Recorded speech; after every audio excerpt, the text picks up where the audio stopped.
Nous reprenons la route pour nous diriger vers notre prochain hébergement qui se trouve toujours au Botswana.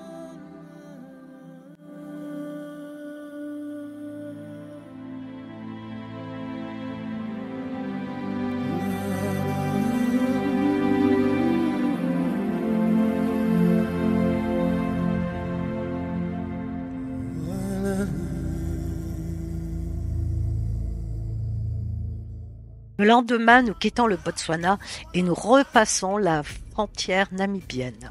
Et comme à l'aller, nous allons traverser le parc national de Bewata-Bewata.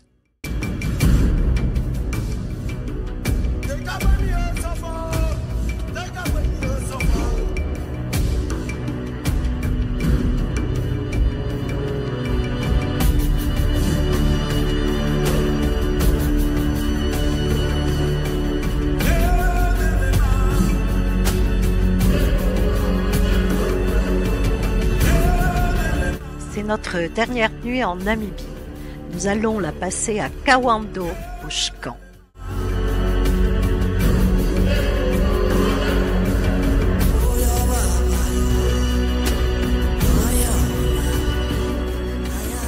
Nous, JP sert le champagne que nous avons acheté le 13 octobre à Johannesburg. Il a vécu toutes les secousses. Bon. Avec un magnifique coucher de soleil.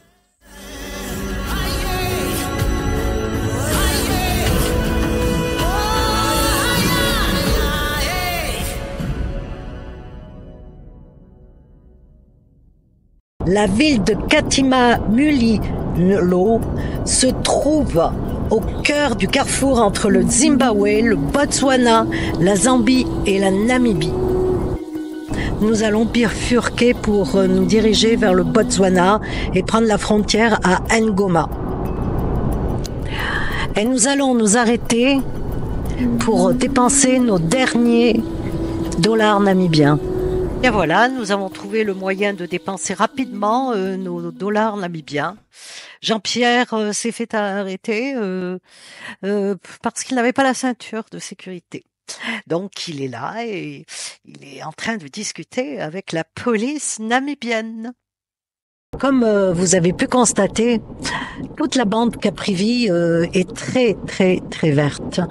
C'est vraiment une différence incroyable avec le reste de la Namibie.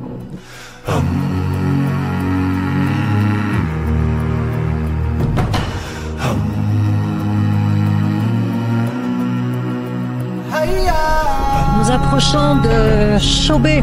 Nous allons passer la frontière dans quelques instants. Dernières images de la Namibie.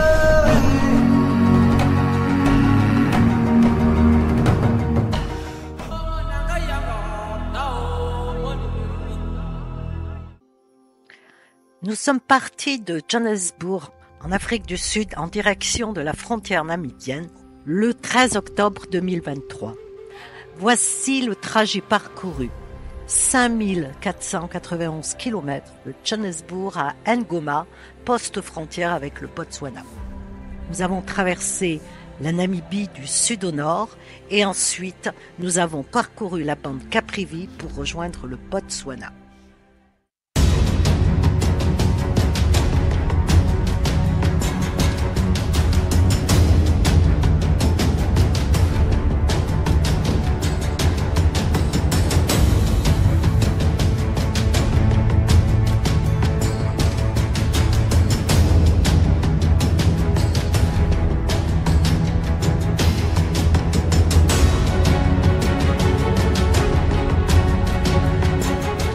Notre plus belle découverte fut tout particulièrement ici, dans l'extrême nord-ouest de la Namibie. Malgré un terrain très difficile d'accès, mais une expérience inoubliable, loin, très loin du tourisme de masse. Nous avons découvert une Namibie sauvage, authentique et quasiment inhabitée. Des populations Imba parsemées dans des montagnes âpres et rudes, avec des paysages à vous couper le souffle.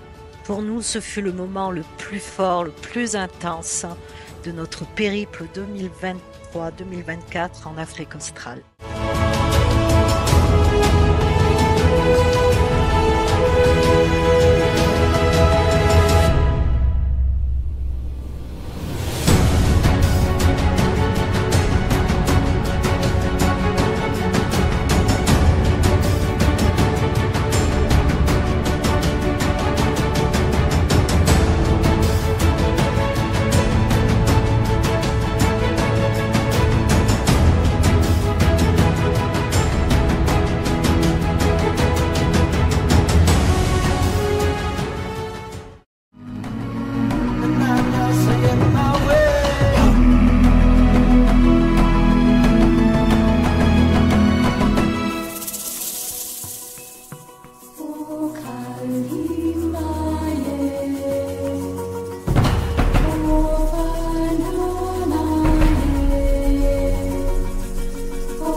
Nous nous dirigeons vers notre premier hébergement au Botswana, Seigna-Tikan.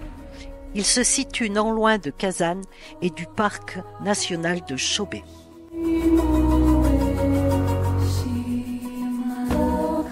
La piste menant au camp est parfois un peu compliquée sans 4x4, car vous avez du sable profond. Cette année, nous avons été déçus par le camp de Seignati.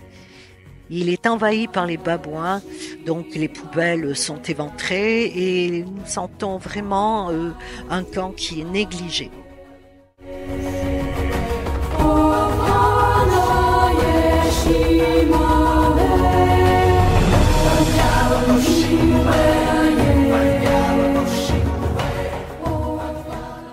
On remonte.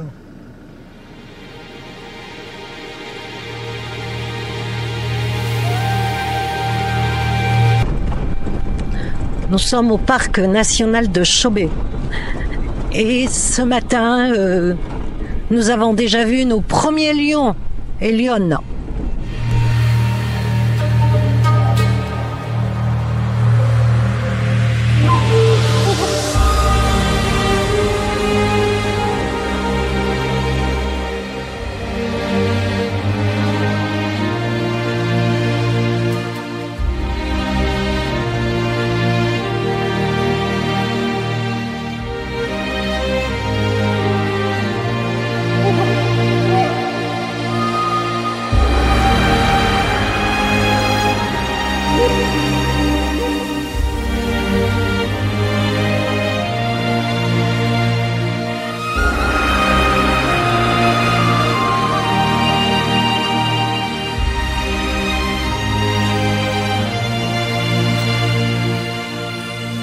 Ça va vite, hein.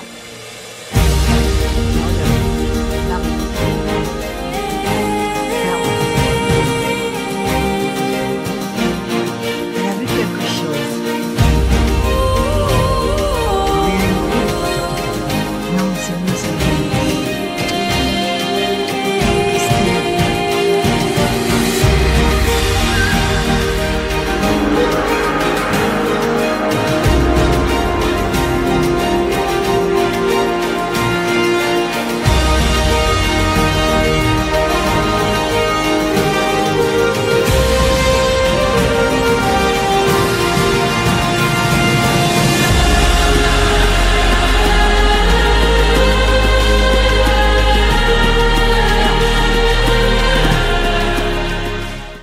Ah, il est là, il est là. Attends, il est là, s'il te plaît. Attends, je baisse la musique. Qu'est-ce qu'ils ont vu? Ils sont en chasse ou quoi? Nous nous dépêchons d'atteindre la piste en contrebas afin de les suivre. Qu'est-ce qu'elle a vu?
Nous n'allons rester qu'une petite matinée au parc Chobé, du fait que c'est la 3e année que nous visitons le Botswana, et c'est donc notre 3e visite dans ce parc magnifique que nous avons parcouru essentiellement la première année, de long en large et en travers. Si vous êtes intéressé par le Botswana, alors je vous invite à consulter mon blog. L'adresse de celui-ci s'affiche en haut à droite de l'écran. Vous allez y trouver énormément de renseignements et nos retours d'expérience des années précédentes.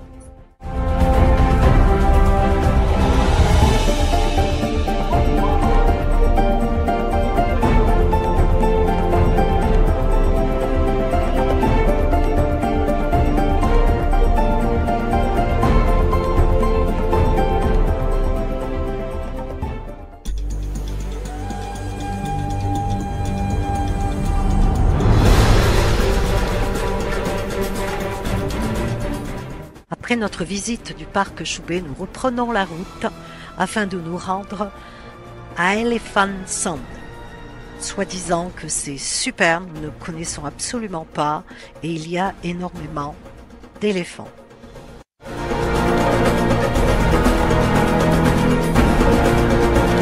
Nous allons traverser un orage assez violent.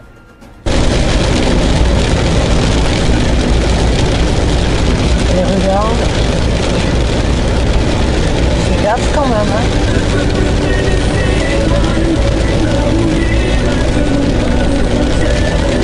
Doucement, hein, mon bébé.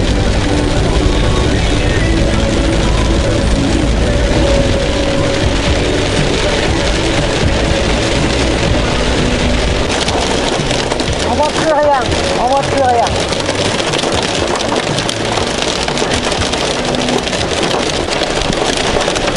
Oh là là!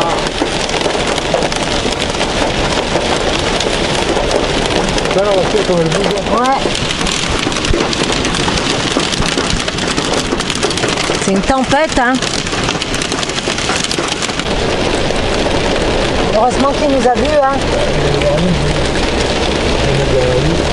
Ouais. Regarde ça.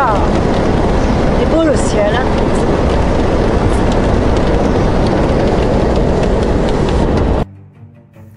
Et maintenant, ce sont les éléphants. Car au Botswana, vous avez énormément d'éléphants qui sont au bord des routes goudronnées.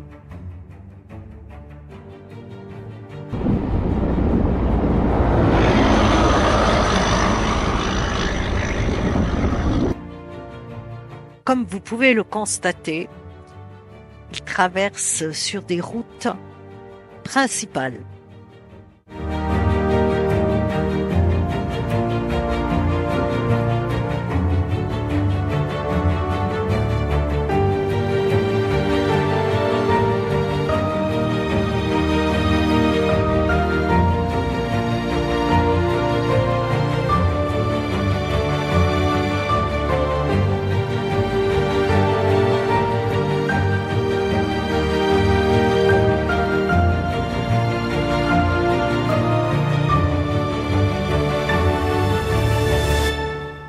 Vous voyez, nous venons de croiser 3 éléphants qui traversent la grande route et à quelques mètres, vous avez un trafic énorme. Oui, c'est une barrière sanitaire. Bon, on va rigoler. Une barrière sanitaire au Botswana. L'on vous arrête pour vous contrôler puisque vous n'avez pas le droit de transporter de la viande crue, des légumes, des œufs d'une région à une autre. Par exemple, du nord du Botswana au sud. Là, nous avons quitté Kazan et vers Nata, vous avez un contrôle, vous n'avez pas le droit de passer ces aliments. Ensuite, vous devez désinfecter vos pieds, enfin vos baskets, vos chaussures et les pneus de la voiture. Voilà, nous sommes obligés de passer une désinfection pour désinfecter. Ah, encore un éléphant, regardez. Waouh! Vous voyez, à quelques mètres là. big éléphants hein, au bord de route. Il y en a plein, plein, plein. Tiens, vas-y. Ah, il est beau celui-là. Oui, ben ouvre. Celui-là, il est Ah, mais ils sont énormes.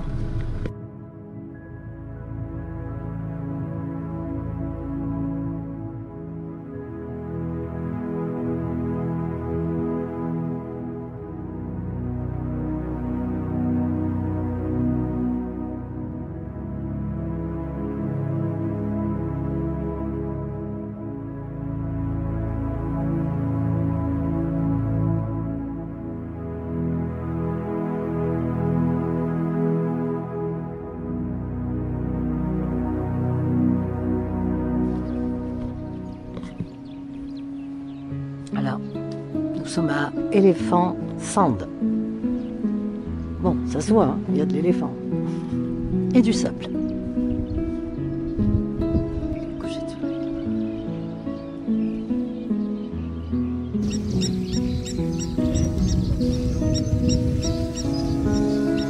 Non, hein. Hein?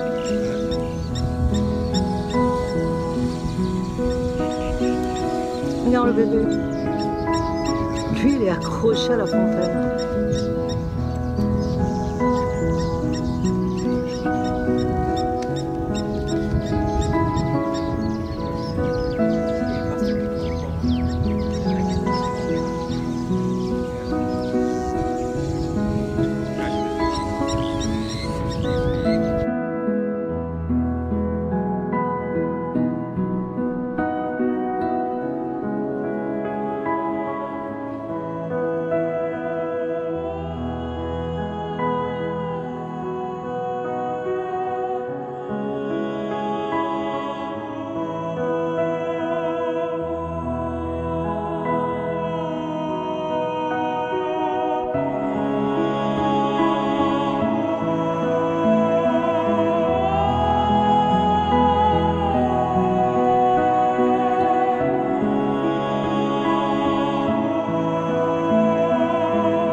Ce lodge est vraiment formidable si vous désirez observer des éléphants de près en toute sécurité.